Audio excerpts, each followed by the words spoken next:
going to first start off reading the book of John to you, and then we'll go back to Joseph and the dream and the wise men that traveled, the rich people that came to visit Jesus. In John chapter 10, verse 5, the word says, "Yet they will by no means follow a stranger, but will flee from him, for they do not know the voice of strangers." Jesus was talking about the people that are his people. Verse 7, "Then Jesus said to them again, Most assuredly I say to you, I am the door of the sheep.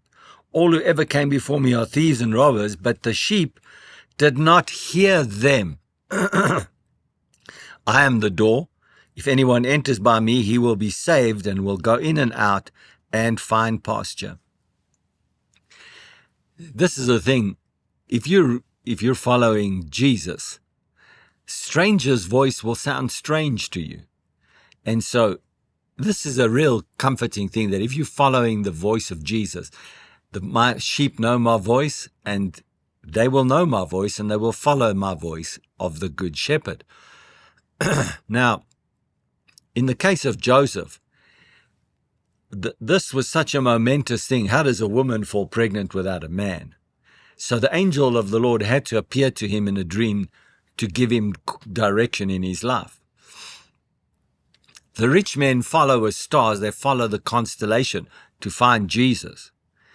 After they found Jesus and they worshipped at his feet, I read you that scripture. They entered the house and saw the child, his mother Mary. They bowed down and worshipped him. They opened their treasure chests and gave him gifts of gold, frankincense, and myrrh. When it was time to leave, they returned to their own country by another route. In other words, they never went back to Herod like Herod requested to find out where is this king. For God had warned them in a dream not to return to Herod.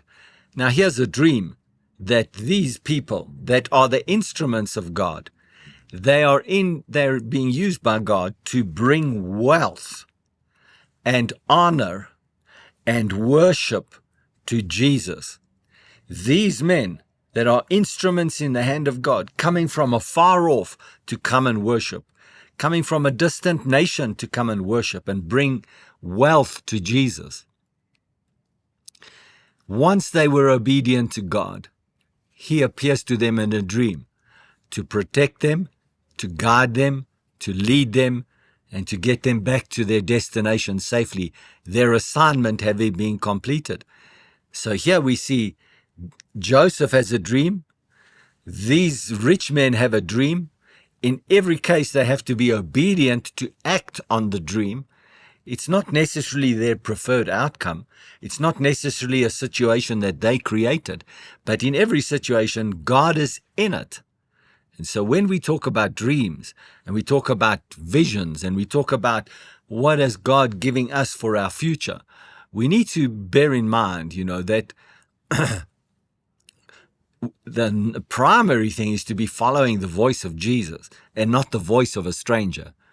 And so then let me just say how a voice of Jesus can just continue to guide and lead you rather than the voice of a stranger.